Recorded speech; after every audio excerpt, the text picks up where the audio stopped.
സ്വീകരിക്കാൻ അല്ലാത്തവരിൽ നിന്നും സ്വീകരിക്കും. ഓരോ സഭയ്ക്കും അതിന് ഓരോ തരത്തിലുള്ള ഇൻസ്ട്രക്ഷൻ ആ സഭാ സംവിധാനത്തിൽ കൊടുത്തിട്ടുണ്ട്. അതല്ലാതെ ഇതാ നമ്മൾ കാണുന്നിടത്തെല്ലാം ഓടിപ്പോവുക, എല്ലായിടത്തും കയറി തലയ്ക്ക് വെച്ച് പ്രാർത്ഥിക്കുക, ഇത്തരം അവസ്ഥകളിലേക്ക് പോകാതിരിക്കുന്നതാണ് നമ്മുടെ ആത്മീയ സുരക്ഷിതത്വത്തിന് നല്ലത്. അതുകൊണ്ട് മറ്റുള്ള അപ്പോസ്തോലിക കൈവപ്പിലൂടെ പരിശുദ്ധാത്മാവ് പകരപ്പെടുമെന്ന് അപ്പോസ്തല പ്രവൃത്തികൾ നമ്മളെ ഓർമ്മിപ്പിക്കുകയാണ്. അതുകൊണ്ട് പ്രിയമുള്ളവരെ, പരിശുദ്ധാത്മാവിൻ്റെ കൃപാവരങ്ങൾ കൈവപ്പ് പ്രാർത്ഥനയിലൂടെ ലഭിക്കുന്നു. അതുകൊണ്ടാണ് നമ്മുടെ സഭയിൽ വിശുദ്ധ കുർബാന അനുഭവിക്കുന്നതിന് മുമ്പ് എല്ലാം എന്തു ചെയ്യും? പുരോഹിതന്മാരിൽ നിന്ന് നമ്മൾ തലയിൽ കൈവച്ച് അനുഗ്രഹം മേടിക്കാറുണ്ട്. അതും ഇതിനാണ്. അതുകൊണ്ട് നമുക്ക് പരിശുദ്ധാത്മാവിൻ്റെ കൃപാവരങ്ങൾക്ക് വേണ്ടി ആഗ്രഹിക്കാം. അപ്പം 3 വിധമാണ് പരിശുദ്ധാത്മാവ് വരുന്നത്. ഒന്ന്, പത്രോസ് ഇത് പറഞ്ഞുകൊണ്ടിരിക്കെ കേട്ടുകൊണ്ടിരുന്നവരുമല്ല. പരിശുദ്ധ ദൈവമാതാവ് അഭിവാദനം ചെയ്തപ്പോൾ സ്വീകരിച്ച, അതുപോലെ മാതാവിനെ അഭിവാദനം ചെയ്ത എലിസബത്തിലും കുഞ്ഞിലും പരിശുദ്ധാത്മാവ്, അതുപോലെ പത്രോസ് തലയിൽ കൈവച്ച് പ്രാർത്ഥിച്ചപ്പോൾ പരിശുദ്ധാത്മാവിനെ കിട്ടി. ഇങ്ങനെ 3 വിധത്തിൽ ദൈവാത്മാവിൻ്റെ കൃപകൾ നമ്മളിലേക്ക് കടന്നു വരുന്നതായിട്ട് നമ്മൾ തിരിച്ചറിഞ്ഞു. അതുകൊണ്ട് ഇന്നു മുതൽ ദാനം സ്വീകരിക്കാൻ പറ്റിയ ഒരു മാനസികാവസ്ഥയിൽ നമ്മളെപ്പോഴും പ്രാർത്ഥിക്കണം. ദാനം സ്വീകരിക്കാൻ പറ്റിയ മാനസികാവസ്ഥയിലിരുന്ന് നമ്മൾ പ്രാർത്ഥിക്കണം. എങ്ങനെയാണ് ദാനം സ്വീകരിക്കാൻ പറ്റുന്നത്? ദൈവമേ, ഞാനൊന്നുമില്ലാത്ത ഒരു മഹാഭാവി, ഉള്ളതൊക്കെ ഒറ്റ നിമിഷം കൊണ്ട് തീരാവുന്നതേ ഉള്ളൂ, ഒന്നുമില്ല എൻ്റെ കയ്യിൽ. അങ്ങനത്തെ ഒരു മാനസികാവസ്ഥ കിട്ടാൻ വേണ്ടി പ്രാർത്ഥിക്കണം. വലിയൊരു ആത്മീയ അനുഭവമാണത്. അത് ഫ്രാൻസിസ് അസീസിക്ക് കിട്ടിയത്. അത് എല്ലാം ഉപേക്ഷിച്ചു, വസ്ത്രം വരെ ഉപേക്ഷിച്ച ആളാണ് വിശുദ്ധ ഫ്രാൻസിസ്. അതുകൊണ്ട് ഭൂമിയിലിറങ്ങിയപ്പോൾ ഒന്നുമില്ലായിരുന്നു. അതുകൊണ്ട് അദ്ദേഹത്തിന് ഒരു ദരിദ്രനെ പോലെ നിന്ന് തമ്പുരാൻ്റെ മുമ്പിൽ എന്നും യാചിക്കാൻ പറ്റി. അതുകൊണ്ട് വളരെയധികം ദൈവാത്മാവിൻ്റെ കൃപയുള്ള വ്യക്തിയായി മാറി. അതുകൊണ്ട് അനേകരെ ദൈവാത്മാവ് കൊണ്ട് നിറയ്ക്കാനും സാധിച്ചു.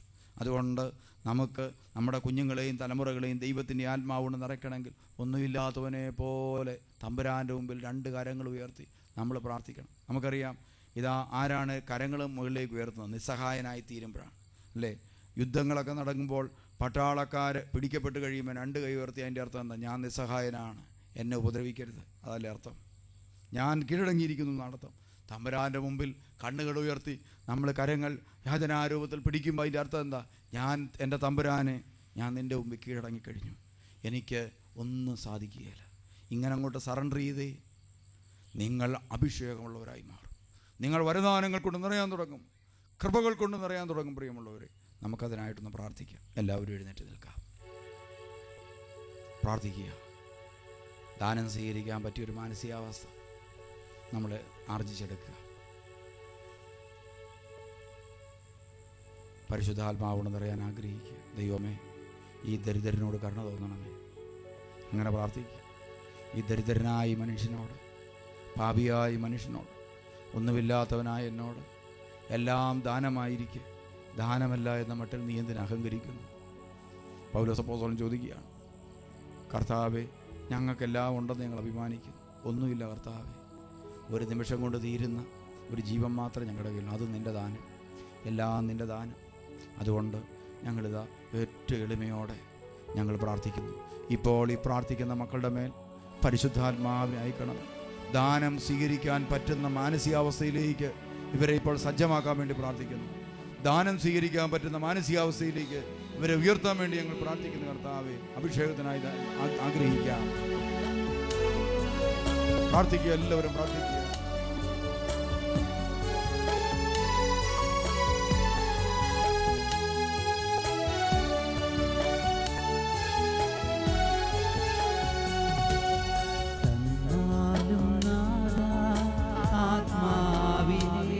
ബലഹീനതയിൽ ആത്മാവ് സഹായിക്കുന്നു. ഓ യേശുവേ,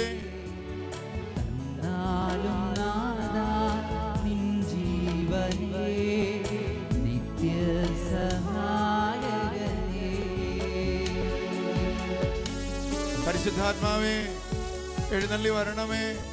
ഈ മക്കളെ എല്ലാം നിറയ്ക്കണമേ. ഞങ്ങൾ ദരിദ്രരാണ്, ഞങ്ങളൊന്നുമില്ലാത്തവരാണ്. നിലവിളിക്കുന്നു, കരയുന്നു, പ്രാർത്ഥിക്കുന്നു.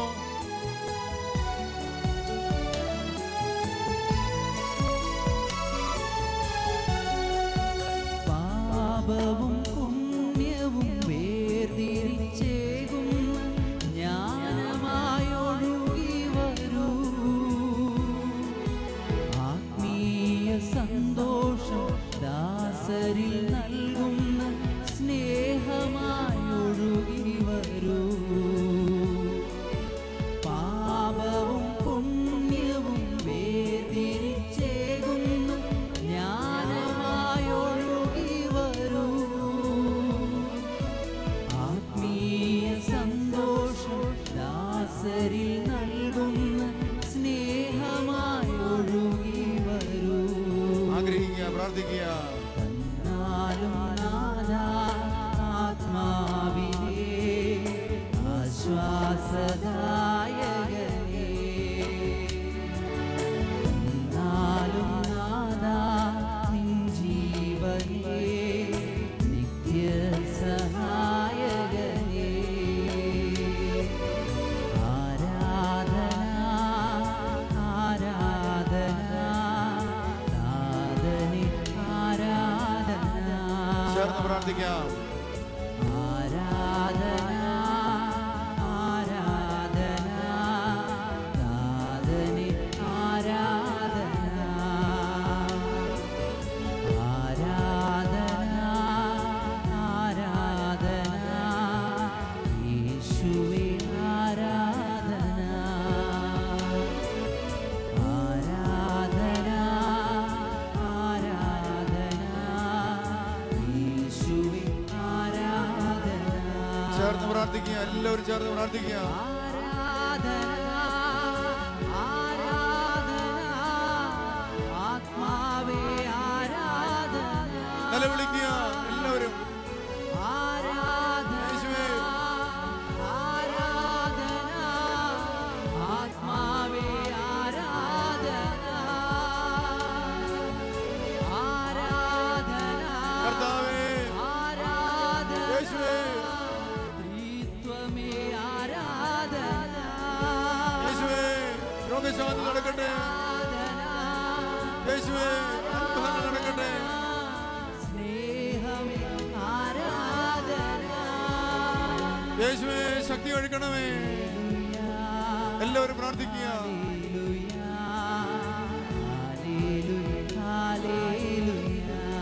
യേശുവേ, എല്ലാവരിലേക്കും അഭിഷേകം ഉണ്ടാകട്ടെ.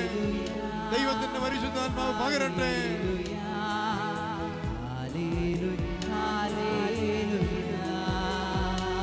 ഓ ദൈവമേ, സ്വർഗീയ അനുഭവങ്ങൾ കൊണ്ട് എല്ലാവരും നിറയട്ടെ. ചോദിക്കുന്നവർക്ക് ദൈവം ആത്മാവിനെ നൽകുന്നു. ആരാധന ആരാധന ആബാ പിതാവേ ആരാധന. ചേർന്ന് പ്രാർത്ഥിക്കുക. ആരാധന ആരാധന ആബാ പിതാവേ ആരാധന. ഓ യേശുവേ, രോഗശാന്തികൾ നടക്കാൻ വേണ്ടി പ്രാർത്ഥിക്കുന്നു.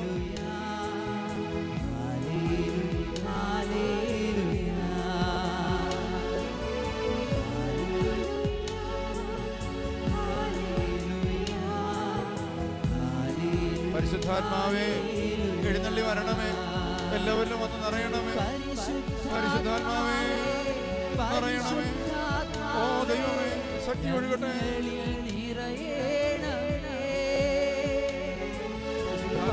പരിശുദ്ധാത്മാവേ പരിശുദ്ധാത്മാവേ ഞങ്ങളിൽ നിറയണമേ. ആരാധന ആരാധന യേശുവേ ആരാധന.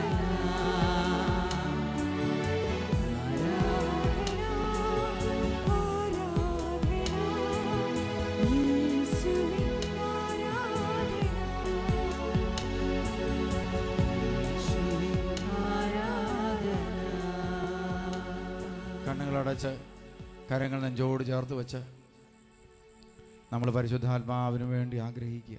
കർത്താവിൻ്റെ ഒരു വചനം, ചോദിക്കുവിൻ നിങ്ങൾക്ക് ലഭിക്കും, അന്വേഷിക്കുവിൻ നിങ്ങൾ കണ്ടെത്തും, മുട്ടുവിൻ നിങ്ങൾക്കായിട്ട് തുറക്കപ്പെടും. ചോദിക്കുവിൻ നിങ്ങൾക്ക് ലഭിക്കും, അന്വേഷിക്കുവിൻ കണ്ടെത്തും, മുട്ടുവിൻ തുറക്കപ്പെടും. ആര് ചോദിക്കുന്നോ അവർക്ക് ദൈവം ആത്മാവിനെ നൽകും. ആരന്വേഷിക്കുന്നോ അവർക്ക് ദൈവം ആത്മാവിനെ നൽകും. ആര് മുട്ടുന്നോ അവർക്ക് വേണ്ടി തുറക്കപ്പെടും. അതുകൊണ്ട് ഓരോ വ്യക്തിയും തീഷ്ണതയോടെ ചോദിക്കുക. ദാനം സ്വീകരിക്കാൻ പറ്റിയൊരു മാനസികാവസ്ഥയിൽ തമ്പുരാൻ തിരുസന്നിധിയോട് ചോദിക്കുക. യേശുവേ, ഒന്നുമില്ലാത്ത ഈ പാപിയോട്, ബലഹീനോട് കരുണയായിരിക്കണമേ എന്ന് ആഗ്രഹിച്ച് തീഷ്ണതയോടെ പ്രാർത്ഥിക്കുക. ദൈവത്തിൻ്റെ പരിശുദ്ധാത്മാവിൻ്റെ ശക്തിയില്ലാതെ നിങ്ങൾക്കൊന്നും ചെയ്യാനാവില്ല. അതുകൊണ്ട് യേശു പറഞ്ഞു, എന്നെ കൂടാതെ നിങ്ങൾക്കൊന്നും ചെയ്യാൻ സാധിക്കുകയില്ല. ഇത് മനസ്സിലാക്കിക്കൊണ്ട് എൻ്റെ ഇനിയുള്ള ജീവിതത്തിൽ ഞാൻ വിജയിക്കണമെങ്കിൽ, പരാജയങ്ങളില്ലാത്ത ഒരു ദൈവരാജ്യ പ്രവേശനം എനിക്കുണ്ടാകണമെങ്കിൽ, എൻ്റെ ദൈവമേ, പരിശുദ്ധാത്മാവിലൂടെ മാത്രമേ സാധിക്കത്തുള്ളല്ലോ. എനിക്കൊരിക്കലും ഒഴിവാക്കാൻ പറ്റാത്ത ഒരു സാന്നിധ്യമാണ് പരിശുദ്ധാത്മാവ്. അതിൻ്റെ വിലയെറിഞ്ഞ് ചോദിക്കുക. പലപ്പോഴും ദൈവാത്മാവിൻ്റെ വിലയെറിയാതെ ശരീരത്തിൽ പാപം ചെയ്ത് നമ്മൾ പരിശുദ്ധാത്മാവിനെ നഷ്ടപ്പെടുത്തി കളഞ്ഞിട്ടുണ്ട്. പരിശുദ്ധാത്മാവിനെ കുത്തി മുറിവേൽപ്പിച്ചിട്ടുണ്ട്. അതിലൂടെ ദൈവത്തെ തന്നെ നമ്മൾ വേദനിപ്പിച്ചിട്ടുണ്ട്. ഇന്നിതാ തമ്പുരാൻ നമ്മളെ തിരിച്ചു വിളിക്കുന്നു. മകനെ, മകളെ, നീ തിരിച്ചു വരിക. നീ ഒരു പാത്രം പോലെ എൻ്റെ മുമ്പിൽ നിൽക്കുക. ഞാൻ നിന്നെ നിറയ്ക്കട്ടെ. നീയാകുന്ന പാത്രത്തിൽ ഞാനാകുന്ന ജീവന്റെ ജലം നിറയട്ടെ. എൻ്റെ ജനൻ 2 തിന്മകൾ ചെയ്തു. ഒന്ന്, ജീവജലത്തിൻ്റെ ഉറവയായി എന്നെ അവർ ഉപേക്ഷിച്ചു. ജലം നൽകാൻ കഴിവില്ലാത്ത പൊട്ടക്കിണറുകൾ അവർ കുഴിച്ചു. കർത്താവേ, ഞങ്ങളുടെ വ്യക്തിഗത ജീവിതത്തിൽ ഞങ്ങൾക്ക് വന്നു പോയിട്ടുള്ള ഈ പാളിച്ചയോർത്ത് ഞങ്ങൾ മാപ്പി ചോദിക്കുന്നു. കർത്താവേ, അങ്ങയുടെ കാരുണ്യം ഞങ്ങളിലേക്ക് ഒഴുകിയിറങ്ങട്ടെ. അങ്ങയുടെ സ്നേഹം ഞങ്ങളിലേക്ക് പകരണമേ. ഞങ്ങളെ ഇന്ന് അനുഗ്രഹിക്കണമേ. ആഗ്രഹിക്കുക.